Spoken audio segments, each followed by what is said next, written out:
namin, iinom lang kami, magme-maintenance lang kami. Siyempre, pag nanay at tatay ka, ikaw yung pundasyon ng pamilya, iingatan mo yung katawan mo, di ba?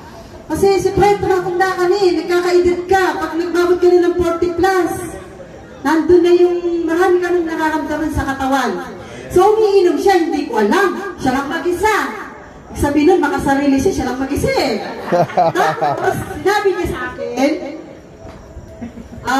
bibili ako ng 2 box, tayong 2 iinom na. O di siyempre, gusto ko. Nung malaman ko yung presyo, 1,000? Gusto ko, 1,000? Marami namang vitamin D, mas mababa. Pero, bakit ko ba naiisip yung? Kasi mahal ka eh. No, sige, inom tayo. Yung inom kami, nagme-maintenance kami everyday. Tigisa sachet kami. Hanggang sa nakikita ko, marami siyang inuuming mga barley. Dahil naman daw, ilan yung binibigay ko po sa kanya kada nung magsimula, nung pumasok siya, 45. O, 6. Tapos nagsisimula, mayroon ng mga box-box na. Ano ba gagawin ko dyan? Tatandaan, pupurgayin mo ba yung sarili mo? Hindi ka magtatay dyan. Hindi, sabi niya gano'n, may gagawin tayo dyan, bebenta mo. Sino bibili niyan? Eh, 1K, isang box. Diba? Pumapasok sa isip natin yung 1K, isang box. O ngayon, gano'n din ang naririnig ko sa mga bumibili sa akin. 1K, isang box, ang mahal. Kung ano yung katwiran ko noon, katwiran yung ng iba na naririnig ko din. Sige, ito na. Siya na lang muna, diba? Sino yung unang pumasok? Si Mentor Gali, di ba? Mentor Gali. Pamalawa, yung anak ko. Hindi mo na niya inold mo na niya Silver. So, pinasok niya yung Silver. Pagkatapos ako. Ang nangyari naman kasi, syempre, mag-asawa kayo hanggang sa higan, maga, tanghali, gabi, puro na lang ayen, puro barley. Hindi ka pa naiirita? Yun na lang yan ang kunikwento mo sa akin. Sa halip na lagbingin mo, kung nasa higaan na tayo, iyan pa rin ang sinasabi mo. Ano? Ngayon lang na narinig ko, ito yung... Alam mo, narinig, di ka lang kasi puro na lang barley. Bugin na kita, pag di ka tumigil, parang balil. Tapos nababasa ko yung GC nyo. Siyempre, bubuksan ko yung cellphone ng asawa, kakalkalik ko yan. Amazing morning, amazing morning. Hindi ba nakikita yung gabi na, tapos amazing morning pa rin? Hindi ba nakikita yung sikat ng araw? Di ba pwedeng magandang gabi na lang? Alam mo yung gano'n, nakokornihan ako. So, umpisa nakokornihan ka, pero naiintindihan mo pala kung ano ibig sabihin ng amazing. Di ba? Amazing morning. Di ba? Kamangha-mangha nito? Oo nga, no? At ayun, pinasok niya, sarili niya, pinasok niya yung panganay ko. Pagkatapos, kinukulit niya ako, pinasok niya kami 3. Ilang kami ba? 5? Puro 45 yun. Diyos ko po. Kada isang tao, isang package, 45,000. So, wala kami no, 3 kami. Alam niyo po kung yung ginawa namin? Nagsangla po kami. Wow! Nagsangla kami ng konting alahas para lang maipus namin yung buong pamilya. Kasi okay lang kahit hindi siya mabili. Ang mahalaga, nagme-maintenance kami pamilya. Kasi importante naman dito yung katawan namin, hindi naman yung kita lang eh. Lilisan kami sa muti, parang muti na dito eh. Diba?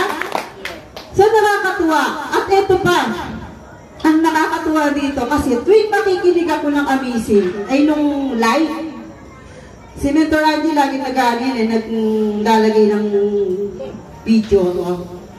Eh, di ako makontento doon. Eh, siyempre doon sa pinaka-office, si Mentor Merlisa lagi nagsiset na kanina ng live eh. Lagi ko siya pinanunood. Kahit nasabihin ko pa na hindi ko binubuksan yun sa kanya, hindi lang niya alam, nandun ako sa live. Hindi nakakuha talaga, pero binubuksan ko, iniintindi ko. Natutuwa lang ako kasi sa isang mga taong umaangat sa buhay, maririnig ko sa kanila, sa lahat ng plano nila at sa lahat ng pangarap nila, lagi nila kasama yung Diyos. Diba? Lagi nila kasama yung Diyos. Kaya, nakakatuwa kasi, hindi lang po pagkakakitaan ng maririnig ko dito, kundi yung ginagawa ng Diyos sa buhay nila. Sa akin, ano ba yung ginawa? Alam niyo po, ang naging epekto sa akin ng barley, hindi ako lalagnatin kung hindi ako magkakaroon ng tonsillitis. Kasi ang tonsil bumababa sa puso yun eh. Dalaga pa lang yun na yung sakit ko. Hanggang sa nararamdaman ko yung paghinga ko laging kapos. Hindi kapos. Minsan natutulog ako, walang oxygen yung sarili ko. Nakikita ng asawa ko, bumabangon ako bigla. Parang inahabol ko na lang yung hininga ko. Talagang walang hangin. Pero magmula nung uminom ako ng barley, nawala na yung hiningal ko. Nawala yung kumikirot dito sa tagiliran ko. Kasi meron kumikirot dito sa tagiliran ko yung appendix na. Papunta na sa appendix yung, alam ko yung papunta na kasi nararamdaman ko eh. Eh ayoko pumunta ng ospital at ayoko din gumastos. Meron namang barley eh. Di ba? Meron barley. Kasi naranasan ko yun sa kapatid ko, nagpa-opera. Ay ayoko masugatan. Takot ako sa opera. Dinaan ko na lang sa barley. Mas maganda naman pala, walang tama, walang sisirain sa loob ng katawan mo. At pangalawa, hindi ko na nararanasan yung lumasakit yung lalamunan ko. Wow! Hindi ko na nararanasan yun. Katapos yung sinasabi ko, hindi ko na nararanasan yung sumasakit yung lalamunan ko. At hindi na rin ako nilalagnat ng... kasi pag mumula ng lagnat mo, yung tonsillitis mo eh. Nawala din yung kirot sa tagiliran ko. At saka yung nanay ko, pinainom ko ng barley. Alam niyo po ang nanay ko, nakakasawa pa inumin ng maintenance. Nakakainis nang nakikita lagi kong mayroong patabing oxygen. Ang oxygen niya, yung malaki, saka yung maliit. Pagka pinakagaw mo yun, magkano yun? 850, tapos 300. 3 hours na ng isang oxygen na maliit. Siyempre, magastos. Eh, yung pang maintenance niya. Alam niyo po ang ginawa ko sa kanya? Hindi na alam ng asawa ko, pinupuslit ko yung ibang barley. Binibigay ko sa nanay ko. Pinupuslit ko talaga. Pinupuslit talaga. Kaya siya ng 2 times a day. So, pinupuslit ko sa akin pag ano yung naging Thomas ko. Pagkagaling mo puslit. Eh, para naman talaga sa katawan natin yan, hindi naman para na sa pagkarakitan. At sino ba magbibigay ito sa nanay ko? Kundi ako lang din naman eh. Kasi ako yung kapitbahay niya. Yari ka ngayon. Alam niyo po, nawala yung ano niya, yung... Kasi ang nanay ko, pag sinumpang pagkamisipon lang, alam yung ginagawa niya. Nakakaawa siya nakita mo nakadukot siya doon. Saka nakayuto. Hindi siya natutulog ng normal ng nakahiga. Lagi siyang nakadukdok. Nakakaawa yung isang nanay ko na lagi sa person nito. Kaya sabi ko sa kanya, hindi ka ng 2 times a day. Kung maaari gawin mo ng 3 times a day. Okay na kahit ako na magbigay sa'yo. Kahit ninana ako kumain sa tindahan. Bumalik ka lang. Grabe! Woo! Tapos yung nasabi ko, kasi gusto ko madugtungan yung buhay ng mga ko eh. Ang hirap nila ng magulang. Totoo. Lalo na naranasan ko yung wala na akong tatay. Hirap ng magulang. Kaya kung may mga nanay kayo, huwag mo titipirin. Barley. Kahit wala silang nararamdaman.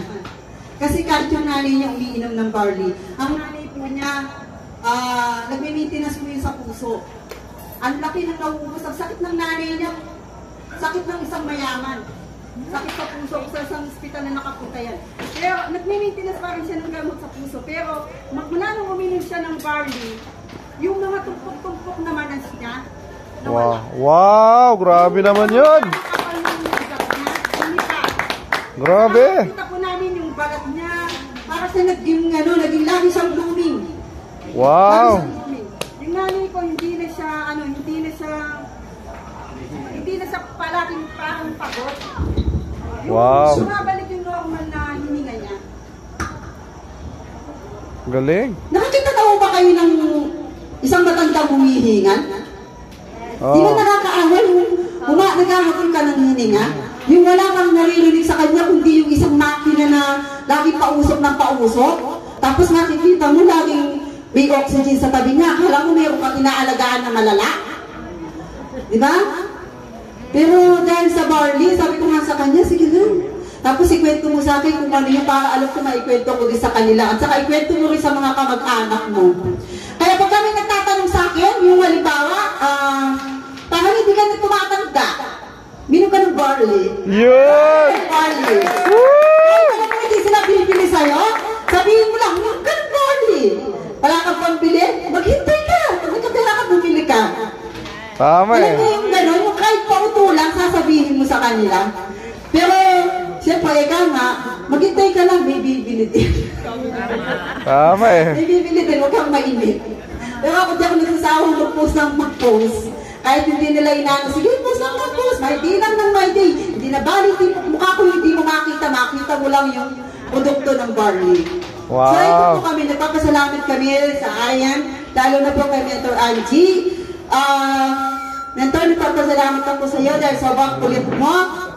Kung alam mo lang, naiirita ako sa iyo noon. Alam niyo po, nung first time napunta kami sa shop, sunod na sunod sa akin, parang akala mo may kasama kang lita na talagang pinupuntahan ka na gusto niya talagang makuha ka niya.